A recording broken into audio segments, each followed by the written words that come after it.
Voilà de retour dans PyCharm. Dans les deux vidéos précédentes, nous avons commencé à manipuler, nous avons présenté commencé à manipuler trois types de séquences de données, les chaînes de caractères, STR, les listes et les tuples. Nous allons continuer notre étude de ces types et voir comment nous pouvons les manipuler.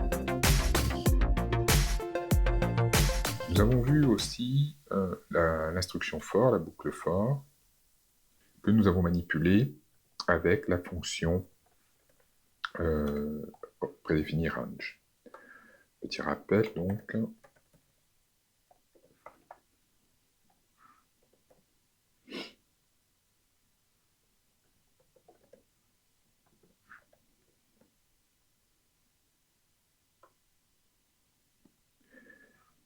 Donc ici, avec la fonction prédéfinie range associée à la boucle for, nous venons de calculer et de stocker dans la variable somme la somme des entiers de 0 à 9. La boucle for, si nous voulons manipuler les composantes de nos séquences, par exemple, supposons que nous souhaitions afficher ligne par ligne les différents personnages de notre liste de personnages. La boucle for est spécialement conçue pour cela. En effet, elle va permettre de parcourir l'ensemble des composantes une à une.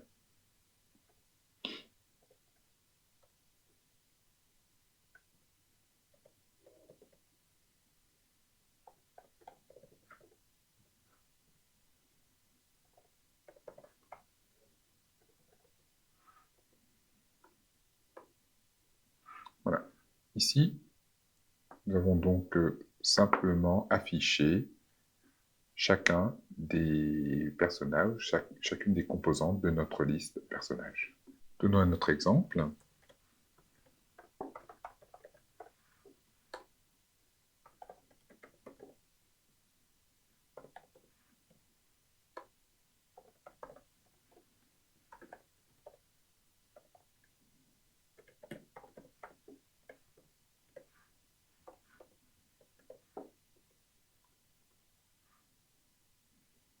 Là, nous avons parcouru chacun des caractères de la séquence Gertrude. Notons que nous pouvons combiner le parcours des composantes d'une séquence en utilisant la fonction len et en parcourant donc les indices et en accédant aux composantes via leurs indices.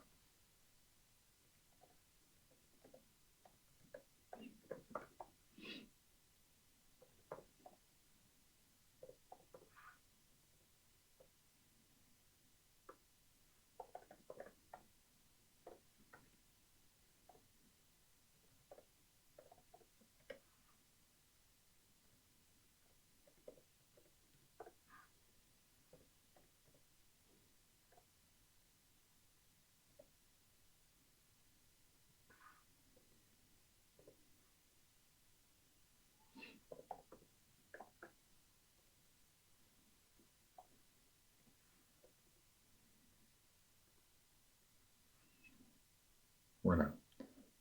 Donc ici, notre variable i, qu'on appelle donc la variable de contrôle, dans la boucle for, cette variable est appelée la variable de contrôle, parcourt donc les entiers de 0 jusqu'à l'indice -1, donc jusqu'à 7 ici,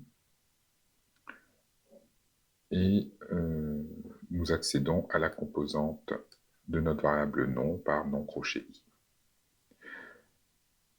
Quand nous manipulons des séquences et que nous parcourons les composantes de nos séquences, si nous n'avons pas explicitement besoin des indices, il est conseillé donc d'utiliser plutôt cette forme-ci, c'est-à-dire la variable de contrôle qui parcourt directement les composantes de notre séquence.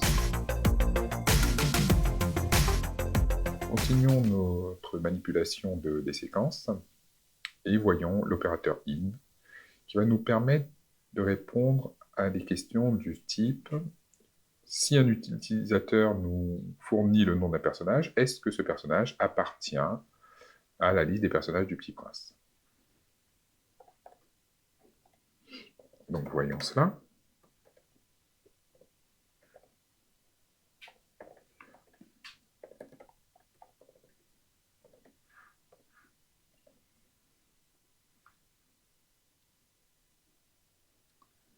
Donc, ici, nous allons donner un personnage.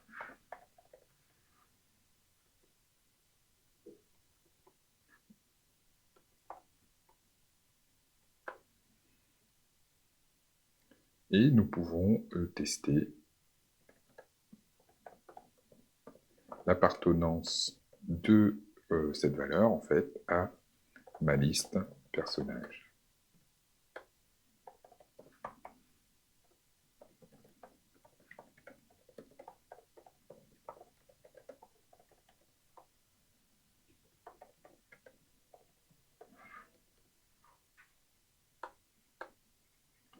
Ici, donc, le print ne s'est pas exécuté simplement parce que Gertrude ne fait pas partie de la liste des personnages.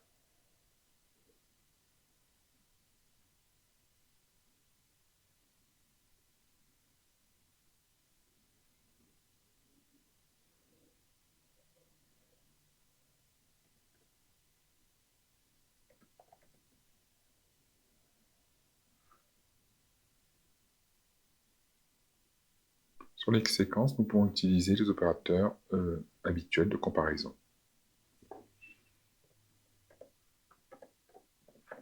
Voyons cela.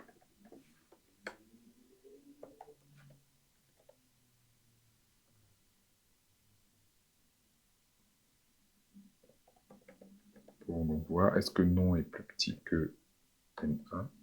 La réponse est vraie. Analysons un petit peu cela. Donc ici, l'interprète Python va comparer la chaîne de caractères, la séquence Gertrude avec la séquence Juliette. Il va donc comparer composante par composante. Donc ici, il va comparer le G majuscule au J. Le G apparaît, est plus petit que J, donc non est plus petit que N1. Gertrude est plus petit que Juliette. Il s'agit en fait tout simplement de l'ordre lexicographique, c'est-à-dire l'ordre du dictionnaire. Si nous essayons, est-ce que nom est inférieur à Gertruda? Ici c'est faux, en effet, que l'interprète va comparer les deux G, puis passer, comme il y a égalité, passer à la deuxième composante, comparer donc le E minuscule avec le E minuscule, toujours égalité, Gertrude, donc le R, etc., jusqu'à arriver à la dernière composante, et donc E. Est-ce que E est plus petit que A? La réponse est non, et donc la réponse est fausse, non n'est pas strictement inférieur à Gertrude. Est-ce que non est plus petit que Gert? Là encore, la réponse est non. Donc les 4 premiers caractères de Gertrude correspondent aux 4 caractères de Gert, et ensuite, cette chaîne de caractères se termine, et donc elle est considérée par Python comme apparaissant avant plus de caractères, le caractère vide est avant n'importe quel autre caractère. Encore une dernière comparaison de chaînes de caractères.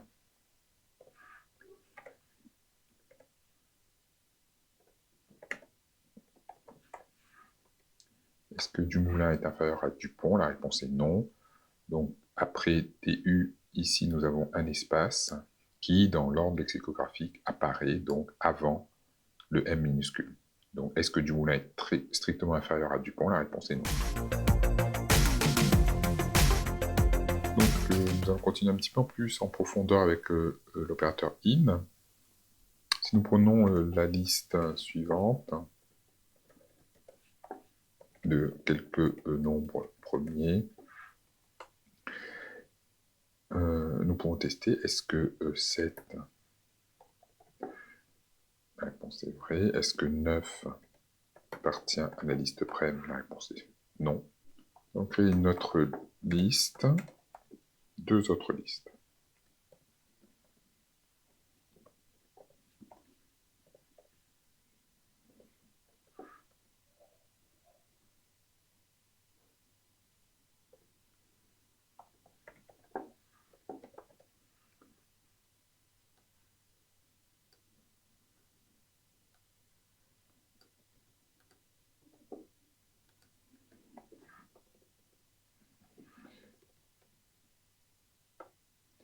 Voilà, donc ici j'ai créé deux listes.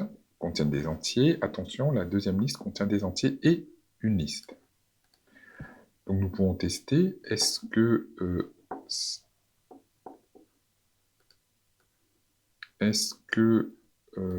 cette liste appartient à ma liste? La réponse est non. Donc l'élément 357, l'élément liste 357 n'appartient pas à cette liste, à cette première liste. Par contre, effectivement,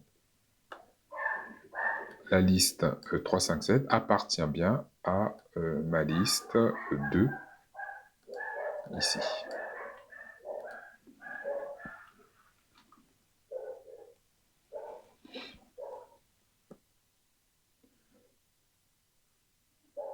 De même, nous pouvons tester, est-ce nous avons vu in avec des éléments entiers, des listes. Nous pouvons également tester l'appartenance de caractères ou même de séquences de caractères à l'intérieur d'une autre séquence. Par exemple, est-ce que trude se trouve dans la chaîne de caractères stockée dans la variable nom? La réponse est oui. Je rappelle que dans nom, nous avons la chaîne de caractères Gertrude. Voilà, nous avons manipulé les séquences listes et chaînes de caractères. Nous avons vu un certain nombre d'opérateurs.